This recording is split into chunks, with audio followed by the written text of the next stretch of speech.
everyone, it's Sis from Absolute Potential Health and Performance here, and today's video is going to go into a myofascial stretch of the rectus femoris, or a quadriceps muscle. A quadriceps muscle, or rectus femoris, is attached to the front of our hip, to the anterior iliac spine. The big muscle that runs down the front of our leg through here is that muscle, comes down and attaches to into the patella tendon. So its actions are to extend or straighten the knee, adduct, so adduct the leg, so to bring it in towards the middle. Oops, I'm wobbling all over the place, and to internally rotate it. Okay. Its first position to stretch it will be what's called the serving knight position, which we use when we're stretching the iliopsoas or the hip flexor muscle. So that simply looks like coming into a position as if you were going to be knighted. So the leg that's being stretched is the one that's behind, and the leg out to the side is the one that's going to stabilize us. So you want to make sure that leg is out to the side as much as you need to feel stable.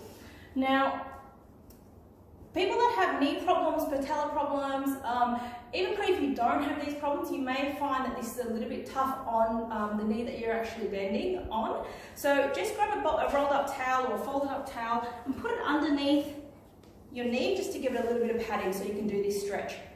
So first component of this stretch is then to use the same side hand as the side you're stretching. Come back and grab your foot.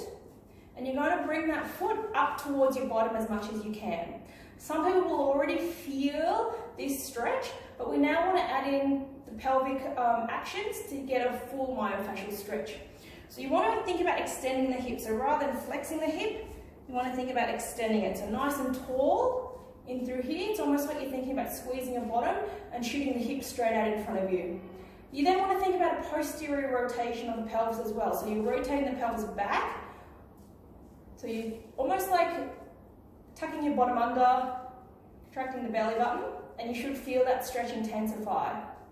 To differentiate this stretch from just a hip flexor stretching through the front here, we really want to think about pulling that foot towards our bottom as much as we can, and you'll feel that stretch all down the front of your thigh.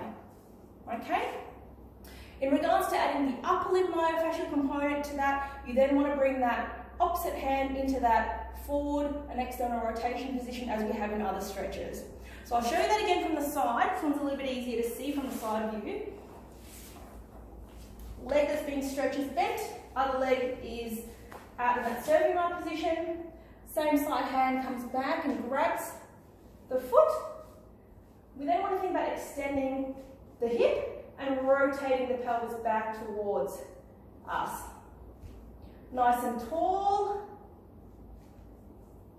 Now the stretch is to bring the foot in towards your bottom as much as you can while keeping that hip extension and posterior rotation. Whoops, you can see it can be a little bit wobbly, so make sure that stabilizing leg is out to the side as much as you need to feel stable.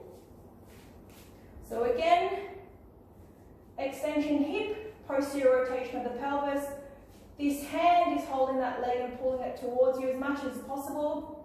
You can bring it out slightly to internal rotation slightly, nice and tall in through there, and really think about pulling the foot up towards you, up towards your bottom as much as you can to feel that stretch. The upper limb myofascial component comes straight up and out to the side, out to the front. Relax. I'll show you again on the opposite side. So we're now going to stretch the left side. Bent knee, this leg comes out to the side as much as we need to feel stable. Same side hand comes back. I'll come back so you can see me a bit better. Comes back and grabs the foot, bringing the foot up towards the bottom as much as we can. Extension of the hips, so rather than bending, we want to straighten and extend, and then a posterior rotation of the pelvis. Upper limb comes straight out in front and strong external rotation.